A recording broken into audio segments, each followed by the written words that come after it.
Pronto, voltei a compartilhar. Estão vendo minha tela? Gente.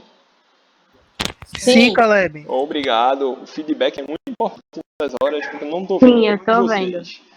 Pronto. E hoje, como a gente vai falar de Jesus, tem aquela linda musiquinha que fala o nome dele, né? O resumo, o que é que a gente viu até aqui? A gente está no... eu tenho um cronograma de estudos que a gente já deu e que a gente vai dar ainda, viu, meninas? Eu vou mandar para o grupo de novo o conteúdo programático. Então, a gente já está no segundo bloco de estudos, estudando sobre a figura de Deus. Então, sobre Deus, a gente já tentou definir Deus, viu que não era possível. A gente viu alguns atributos divinos. A gente viu, inclusive, o que Deus não pode fazer. Olha só, vocês têm uma ideia de onipotência. Será que Deus pode realmente fazer todas as coisas? Vamos descobrir mais na frente se pode ou não pode. Isso os meninos já viram, né? A origem do mal, onde que foi que começou a existência de Satanás, enfim.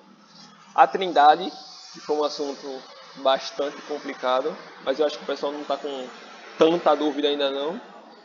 E semana passada a gente teve os nomes de Deus, que foi Renato que falou sobre alguns nomes de Deus que aparecem na Bíblia e a cultura judaica em si, né? Então a gente falou sobre Yahvé, sobre Adonai, sobre no Novo Testamento Kyros, Pater, do Theos, enfim. Então tudo isso a gente já deu. E agora a gente vai falar sobre o Deus Filho, Jesus. Para a aula de hoje, é importante que vocês se atentem às cores.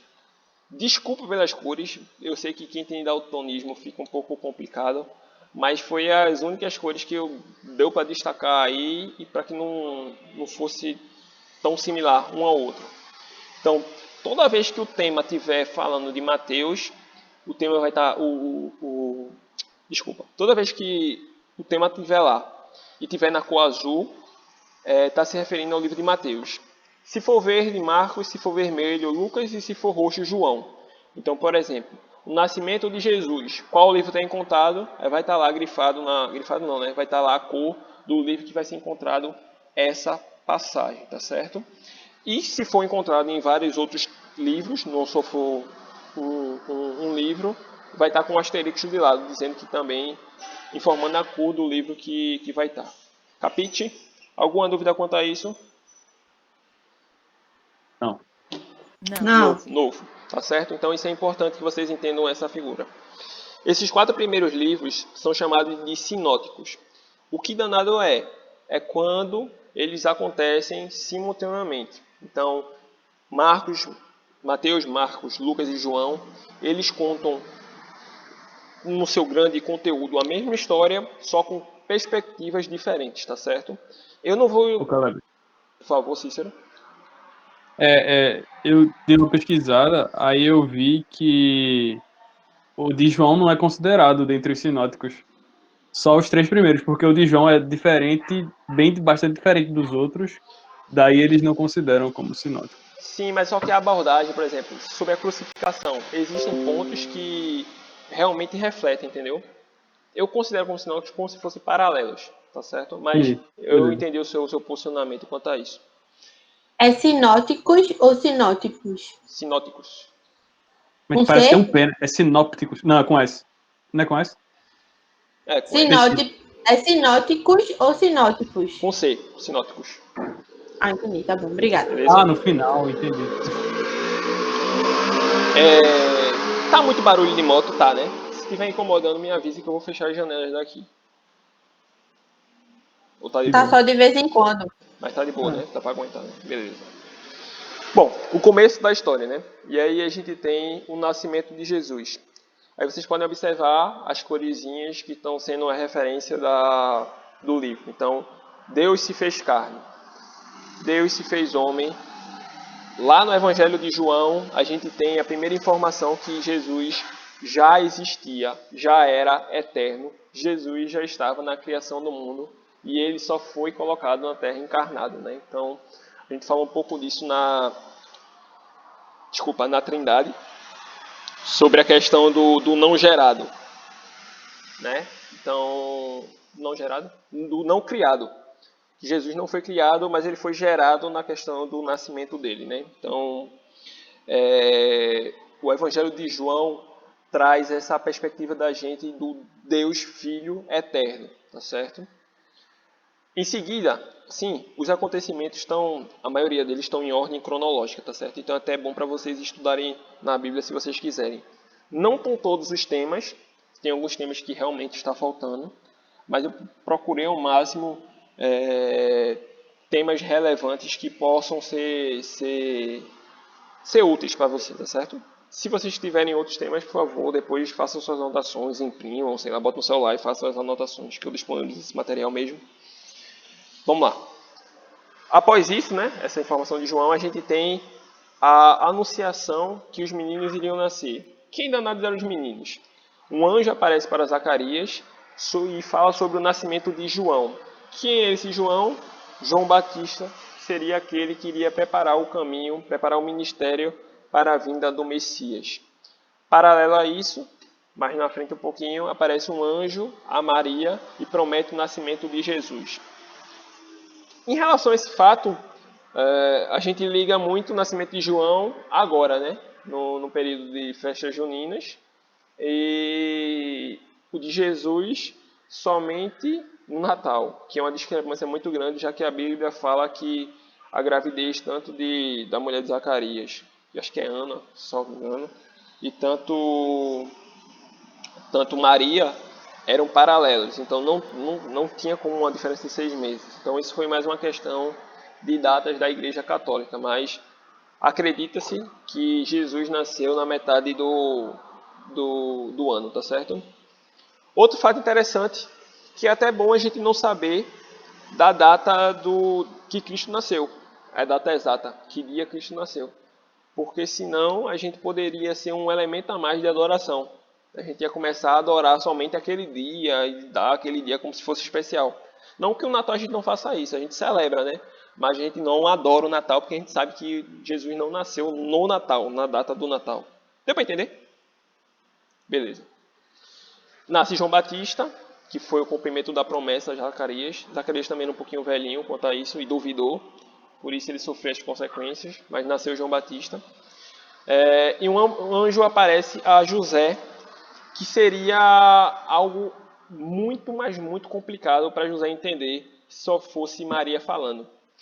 Veja só, a gente está numa época em que as informações, todo mundo sabia da vida de todo mundo praticamente. Então, Maria estava sendo prometida a José. Se Maria aparece grávida, primeiro comentário que aparece é que José foi traído, que Maria não era tão pura assim, Maria poderia ser expulsa. Então, como é que ficaria a cabeça de José? Maria possivelmente iria ser uma mãe solteira, dita como se fosse uma prostituta. Então, todo o nome do evangelho que poderia vir através de Jesus quanto a isso poderia ser posto em xeque.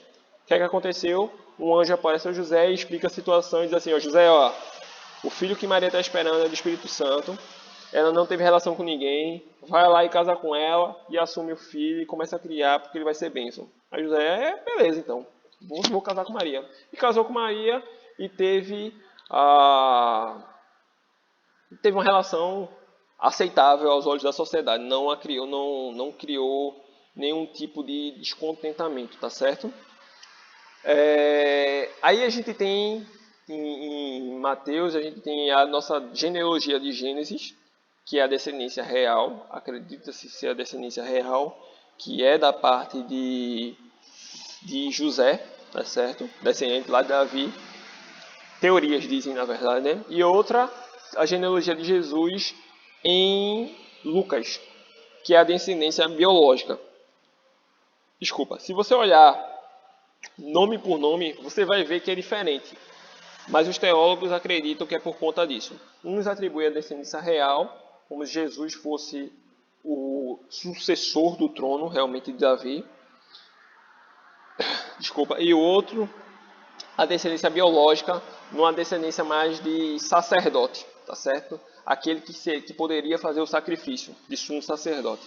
Então, fica essas duas genealogias para a gente entender de onde Jesus veio, tá certo? Alguém vai falar? Não, eu ouvi um microfone tocando, enfim.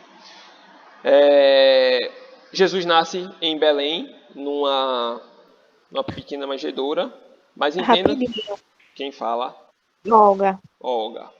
Eu tô vendo na tela só tua foto. A tela compartilhada, eu não vejo. Vocês estão vendo a tela compartilhada? Sim. Ô, Olga, tu deve ter tocado Agora na. não. Eu também não tô vendo, não. Eu tô vendo. a tela compartilhada.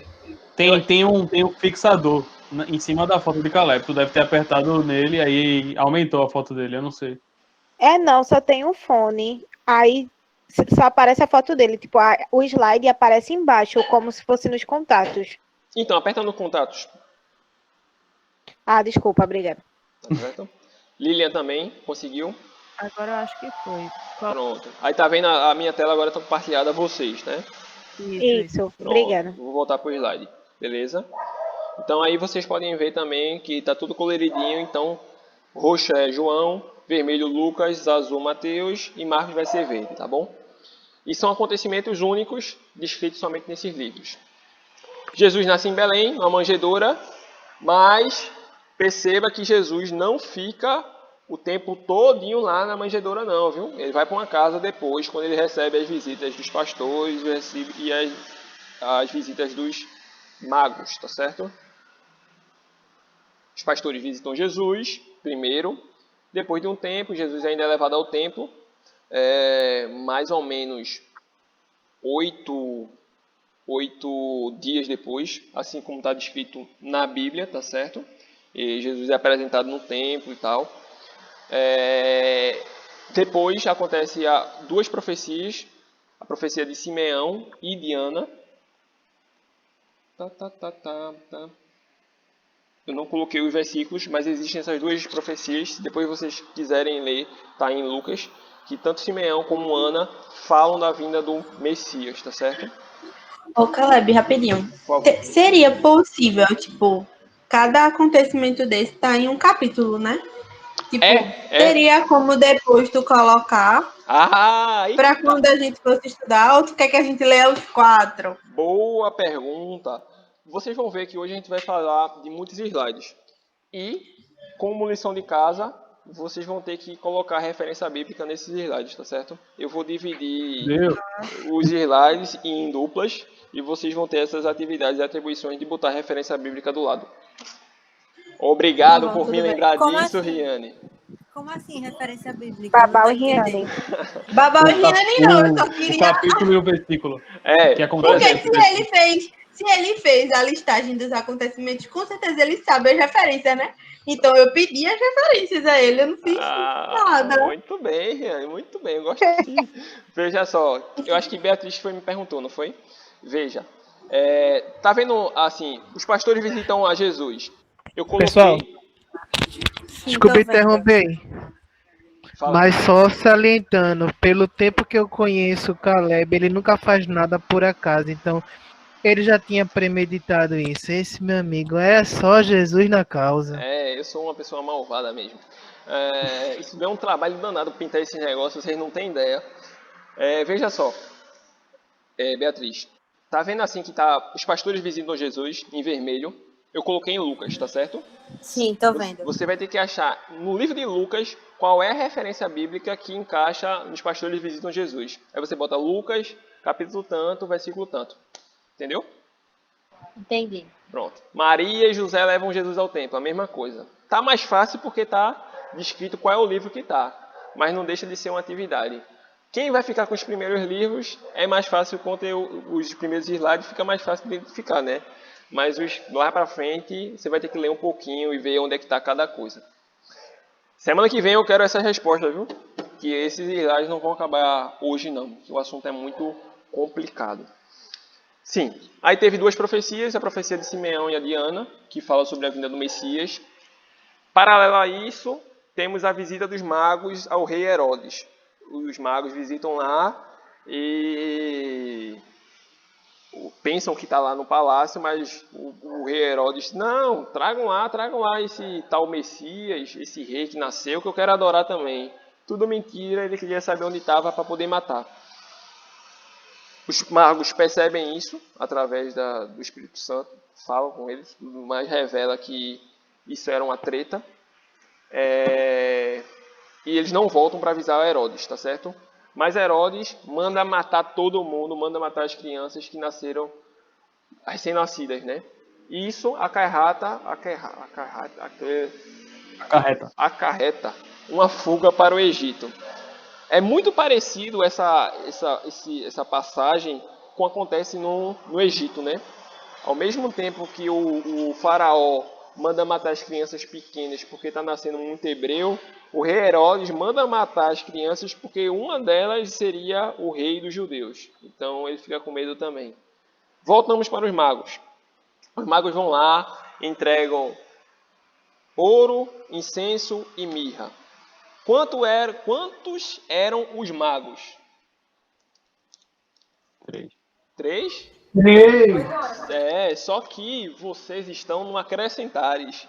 Na Bíblia, principalmente em Mateus, não diz que são 3 magos. As pessoas colocam como 3 porque foram 3 presentes. Mas em momento nenhum a Bíblia diz que foram 3 presentes, tá certo? 3 reis. Desculpa. Foram 3 tipos de presente, né? Outra coisa curiosa. Esses 3 presentes, ouro, incenso e mirra, os magos levam para dar para Jesus. Mas Jesus não iria usar esses presentes. Quem iria usar seria os seus pais. O que é que a gente pode tirar sobre isso? As nossas ofertas não são para Jesus, são para a manutenção da família de Jesus, vamos botar assim, tá certo? Então Jesus não precisa realmente das nossas ofertas, mas tem gente que precisa. E tanto José como Maria iriam precisar tanto do ouro, tanto da incenso e do mirra no Egito, porque eram coisas preciosas que poderiam eles vender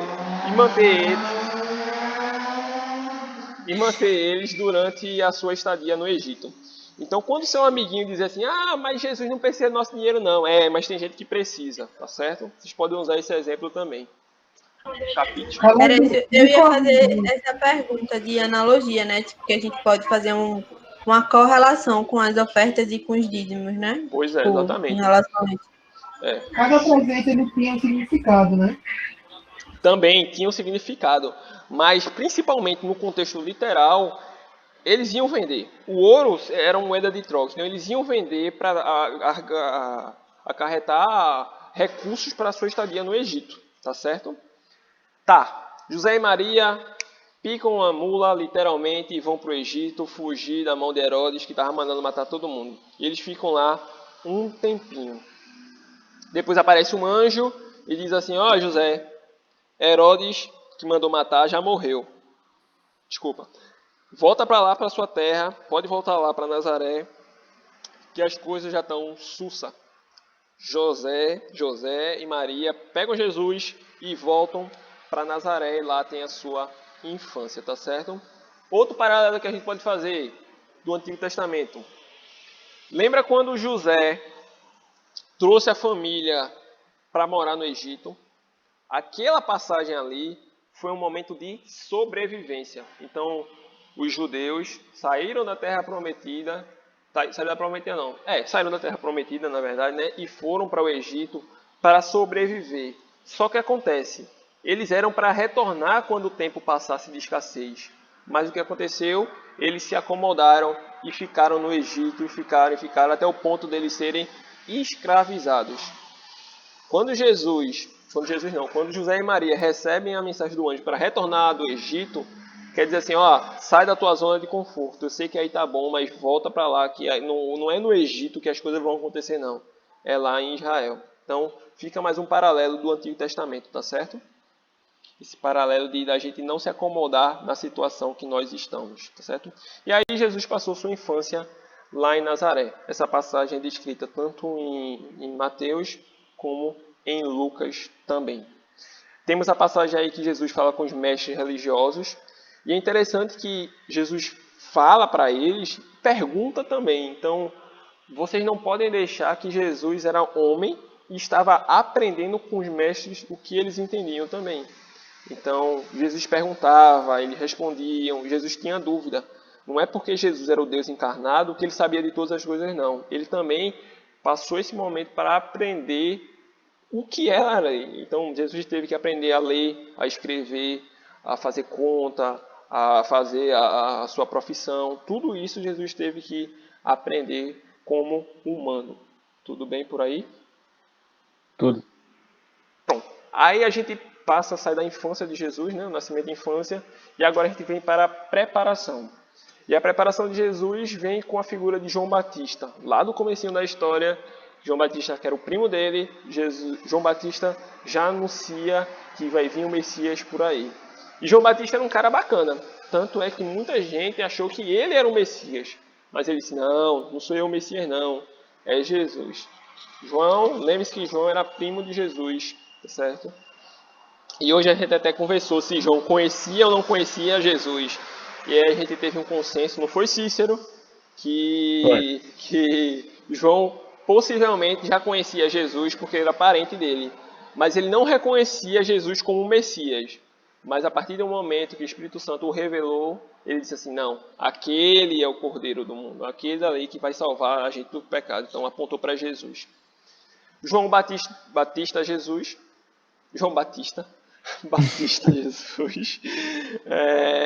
E nesse momento a gente já viu na Trindade que aí a gente tem as três figuras. O Deus Filho, que era Jesus, o Deus Pai falando e o Espírito Santo descendo em forma de pomba e pousando em Jesus. Então a gente tem a presença da Trindade em Deus, em sua plenitude nesse momento. Jesus sai do batismo, vai passar um momento no deserto e lá ele sofre a tentação. O engraçado é que uma das tentações do diabo, ele leva para uma torre bem alta, né? E essa torre é tipo um templo. Se você parar para pensar, só podia entrar no templo quem tivesse puro. E Jesus não estava puro, não estava limpo. Porque Jesus passou 40 dias jejuando no deserto. Possivelmente ele estava sujo, acabado, né? E com muita fome, principalmente. E o diabo sagazmente coloca lá Jesus no local onde era para estar puro e pede para que, diz assim, se você quiser, você domina tudo isso e tal. Ou não, pula daí que Deus manda te salvar. Aí Jesus vai dar a resposta, né? É interessante, né, perceber que mesmo na situação que Jesus se encontrava mais frágil, o diabo mesmo assim não conseguiu persuadir Jesus. Jesus ele se manteve. Jesus sabia da lei, sabia que todos os procedimentos de entrar no templo, mas não importava o seu exterior, e sim o seu interior.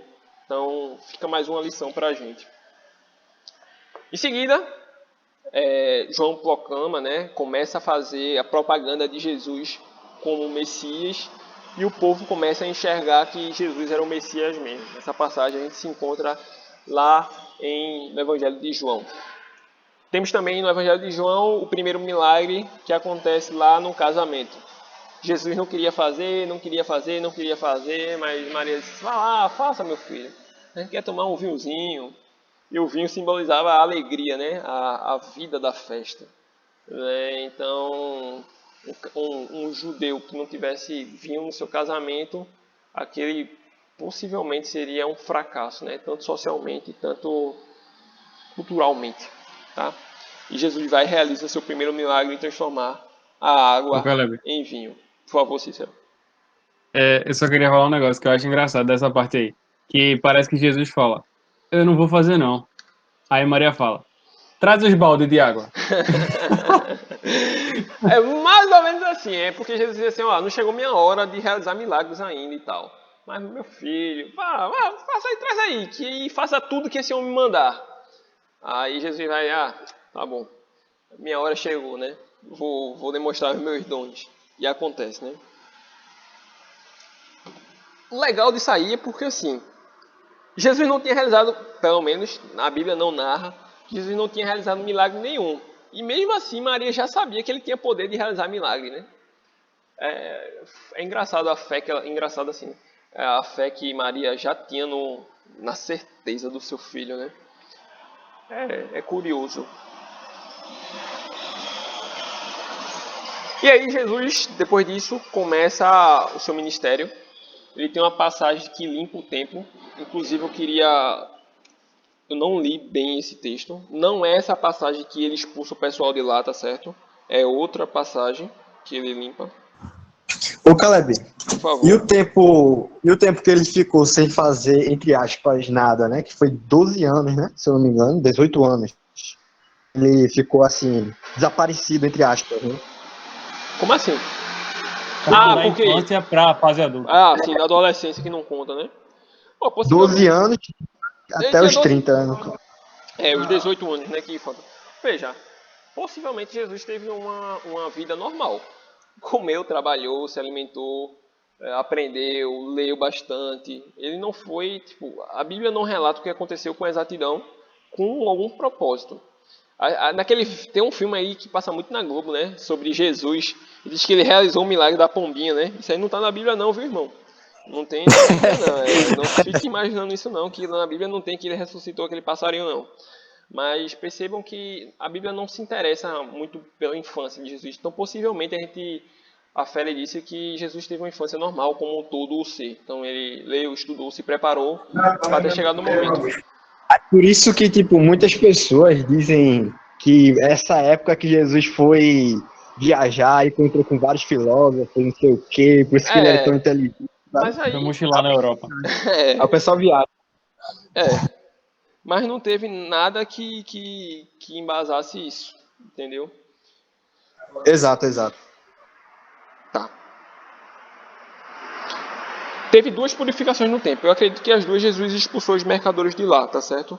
Uma a gente encontra em João 2:1, que ele diz assim: então ele fez um chicote de cordas e expulsou todos do templo, bem como as ovelhas e os bois, espalhou as moedas dos cambistas e virou as suas mesas. Tem essa passagem e tem outra também. Então depois eu coloco a outra referência bíblica quanto a isso. Porque realmente é muito texto e esse daí eu fico devendo para vocês. Lembre-se que Jesus já estava tendo seus primeiros... Já começava a causar os burburinhos, tá certo? Então, ele já tinha os primeiros milagres, os primeiros discípulos, né? Já falava, começava a se explanar bem e já começava a ganhar admiração. Tanto admiração que Nicodemos vai e visita Jesus nas escondidas, né? Nicodemos, que era um mestre da lei, tem uma conversa em secreto com Jesus para saber mais do que estava acontecendo, o que danado era isso que ele estava falando, e tem algumas dúvidas também que ele queria falar. Jesus vai dar uma aula para Nicodemos.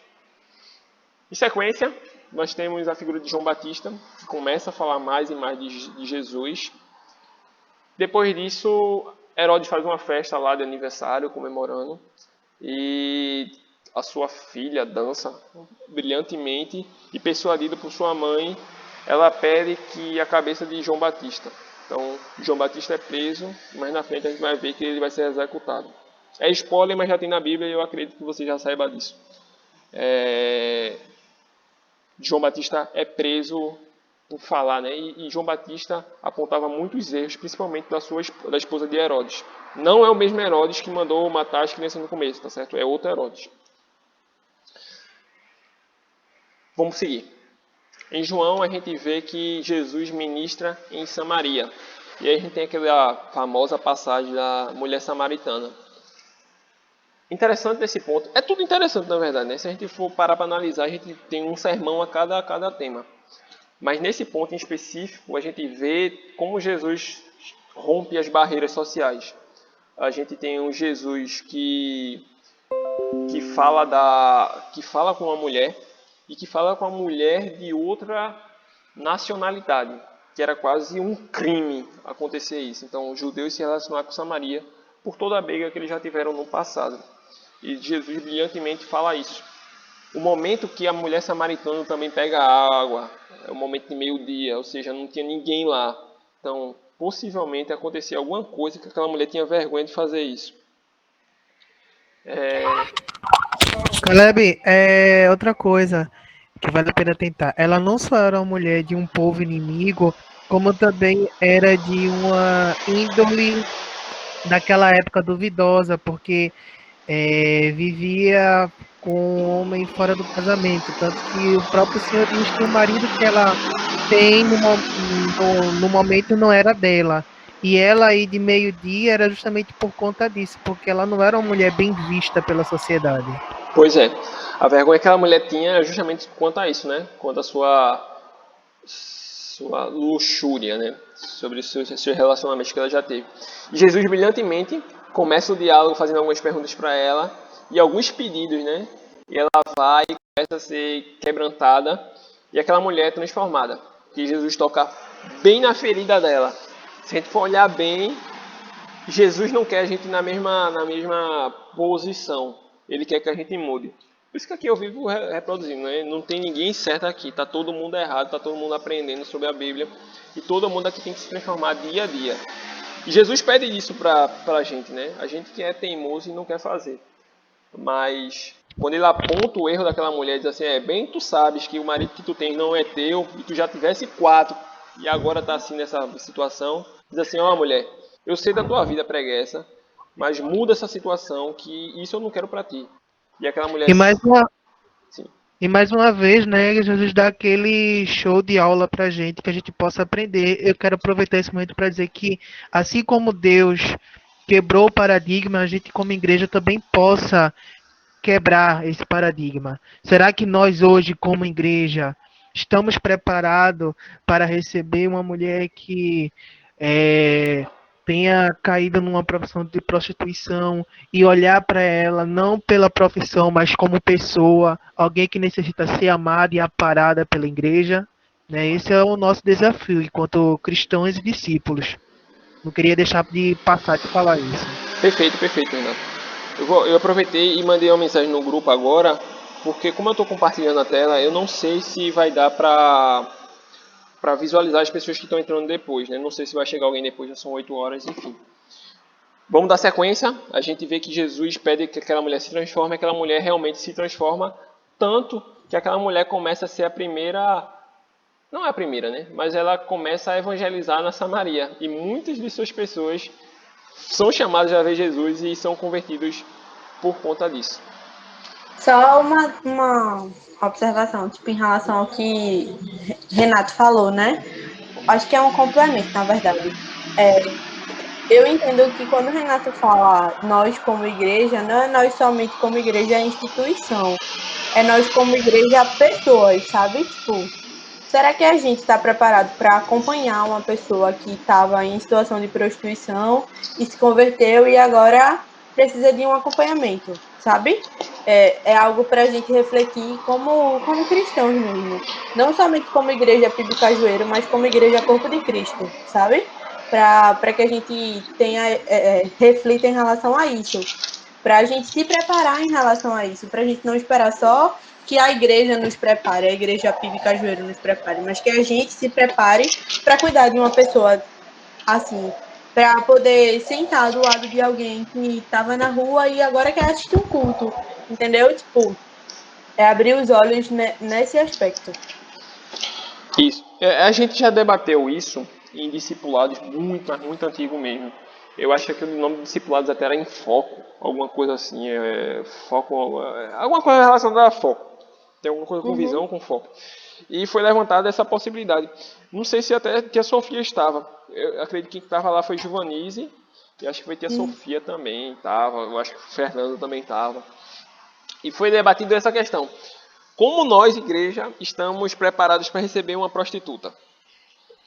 E eu não vou muito me alongar quanto a isso, mas isso seria um problema social grave que a gente não está preparado nem para... Não está nem preparado para lidar na prática, né? Então a gente muitas vezes não sabe nem a resposta que dá. Porque uma pessoa que só vive daquilo, como é que a gente vai dar o sustento a ela como igreja? Então é uma coisa para a gente se pensar também. Um problema social que acontece. A gente sabe que prostituição é um pecado.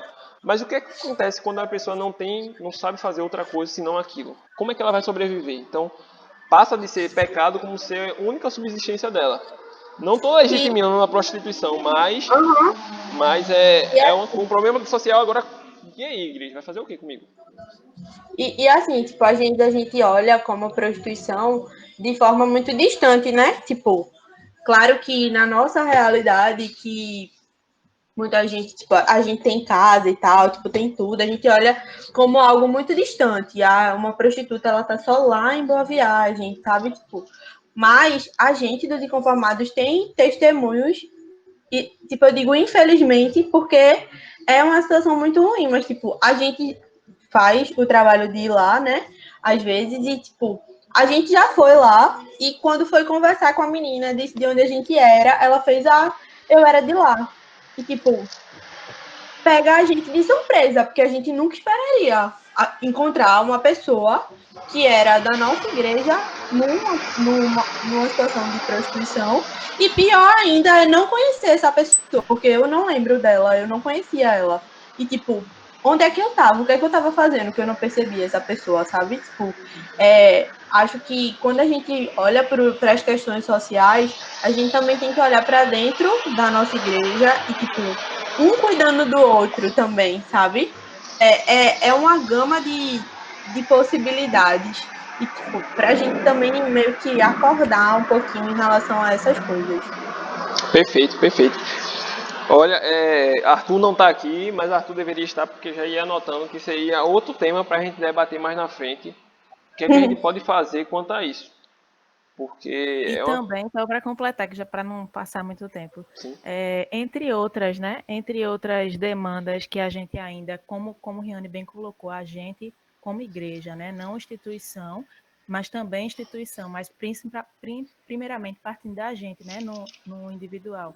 E entre outras demandas, né? Como outras sociedades, as mulheres, enfim, como o Caleb não quis entrar nesse assunto que é muito polêmico, mas não, mas eu não quis entrar porque isso dá um tema. Desculpa, dá um debate assim. Qualquer tema desse aí, se a gente for debater, a gente vai bater aqui, a gente vai dar 10 horas da noite, 11, meia-noite, e a gente não chega. A gente tem muito conteúdo para ser falado e não vai dar tempo realmente. Mas eu fico feliz porque vocês estão tendo essa inquietação, porque essa mesma inquietação que o Romanos fala. Aí eu volto de novo ao exemplo da nossa sala. A gente olha para a nossa sala e a gente vê que a nossa sala precisa ser pintada, tem um quadro totalmente sujo, mas a gente parou de se incomodar com aquilo porque virou normal e ninguém faz nada e tudo certo. E não é assim para acontecer. Aquilo é nossa responsabilidade, o nosso zelo e as pessoas do mesmo modo.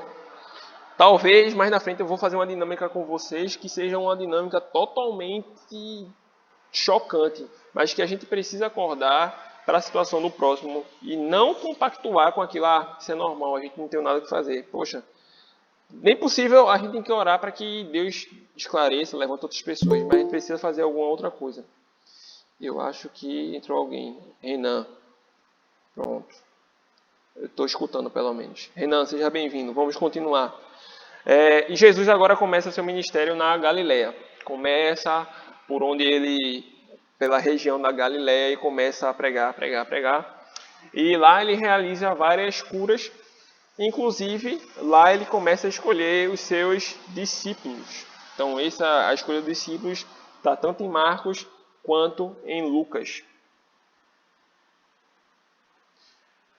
Aí a gente tem que parar e analisar que Cristo também fez o Sermão do Monte, na Galileia. Eu coloquei aí que eu ia fazer uma explicação bem demorada sobre cada ponto. Porque o Sermão do Monte é a base do cristianismo. Do cristianismo em geral, na verdade. Nós, como cristãos, nós temos que aprender e saber o Sermão do Monte, que cada uma dessas coisas que acontecem são para a nossa vida e é realmente essencial, tá certo? Eu não vou fazer isso hoje. Eu vou deixar para fazer no próximo momento, realmente, tá certo?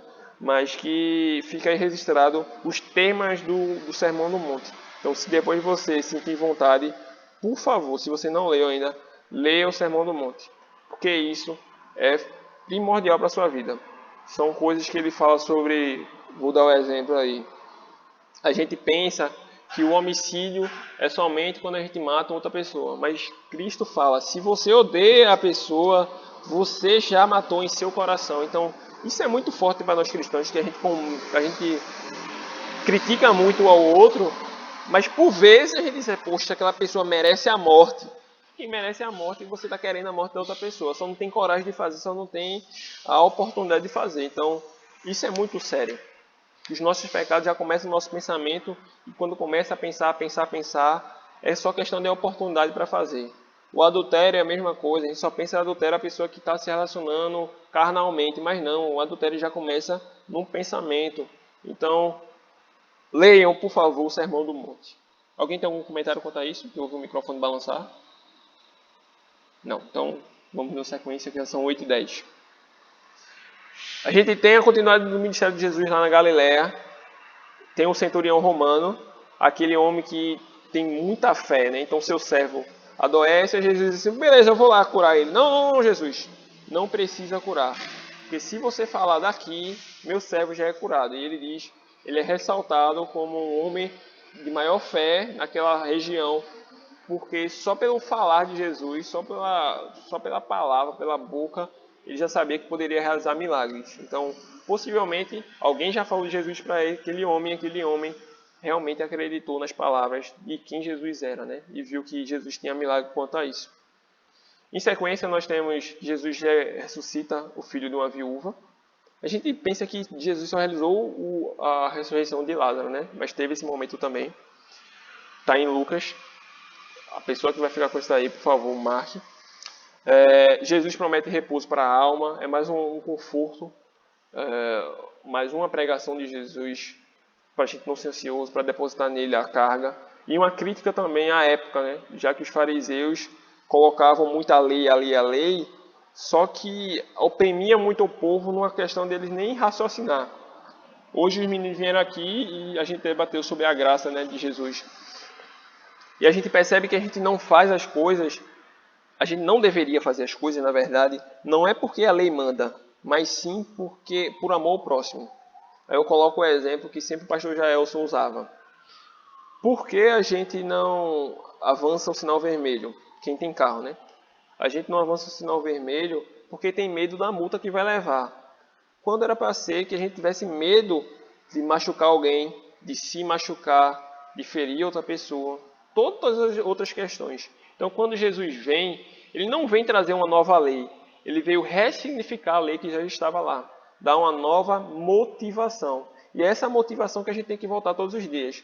A gente não tem que ler os 10 mandamentos e dizer assim, eu faço esse. Não, a gente tem que entender qual é o contexto para o próximo também, para o meio ambiente, para diminuir as desigualdades sociais. É todo um contexto macro, não é nada taxativo, é isso, pronto, não faço. Não, mas a gente peca, como a gente viu antes, a gente peca muito pelo pensamento também. Então, quando Cristo veio, ele veio ressignificar e trazer um novo refrigério para a nossa alma. No sentido de dizer assim, não fique tão preocupado quanto a isso não. Venha para mim, se alivie, não fique preocupado em cumprir isso e aquilo outro. Venha que eu te ensino. Só ter relacionamento realmente. A gente tem a passagem aí em Lucas que fala da mulher pecadora que unge os pés de Jesus, que não é a mesma mulher que derrama lá o perfume de Jesus. Muita gente confunde também. Aí começa os discursos de Jesus começam a preocupar os líderes religiosos. E eles começam a acusar Jesus de ter o poder vindo de Satanás. Aí Jesus vai e dá uma tapa sem mão. Só, como é que pode Satanás expulsar os próprios demônios? Não faz sentido isso. Então prestem atenção no que eu estou fazendo. Não é assim. Aí os líderes religiosos ficam mais invocados ainda e pedem um sinal então, já que ele não é Satanás, né? Jesus vai e diz assim, não é a hora ainda para vocês não. Fica aí na tua. E o povo também. Aí vem aquele ditado, né, que santo de casa não faz milagre. É muito disso, porque as pessoas não dão o valor real para Jesus. E aí vem a passagem de Maria e seus irmãos querendo falar com Jesus, porque Jesus está lá pregando e tal, e querendo interromper Jesus. Eles dizem, a minha verdadeira família não é essa carnal, é muito mais além. É a igreja que eu venho buscar, é vocês que estão me aceitando. E as pessoas ficam lá abismadas quanto a isso, quanto a esse discurso forte de Jesus.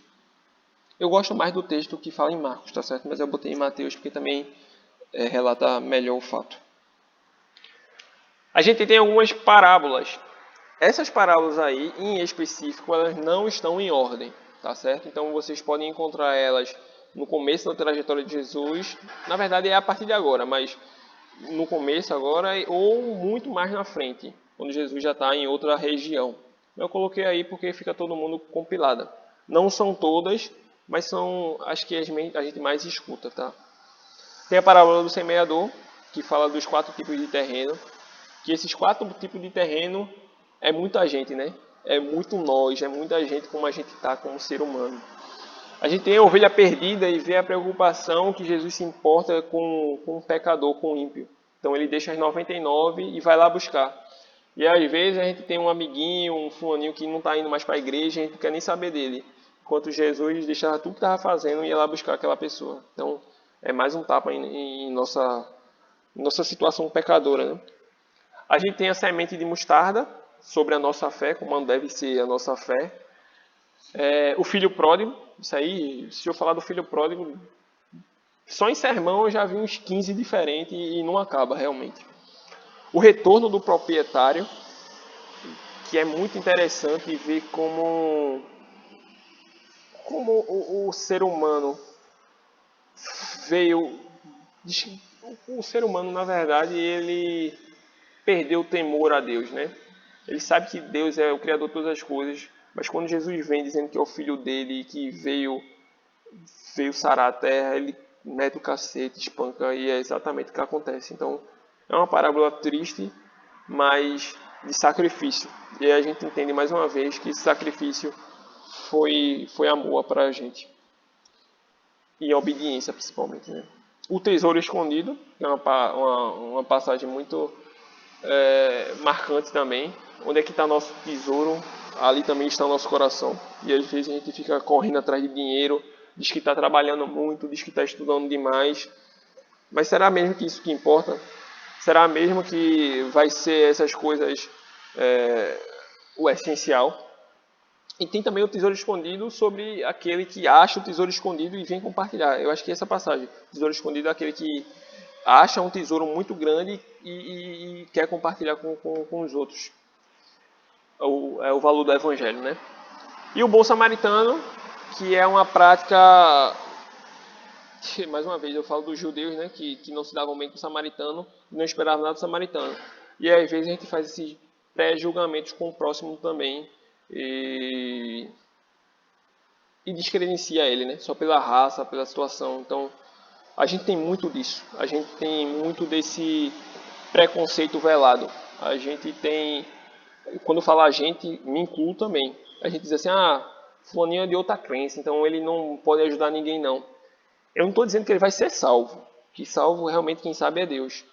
Mas a gente condena algumas práticas, mesmo a gente vendo que é correta, somente pela outra denominação. Então, é mais um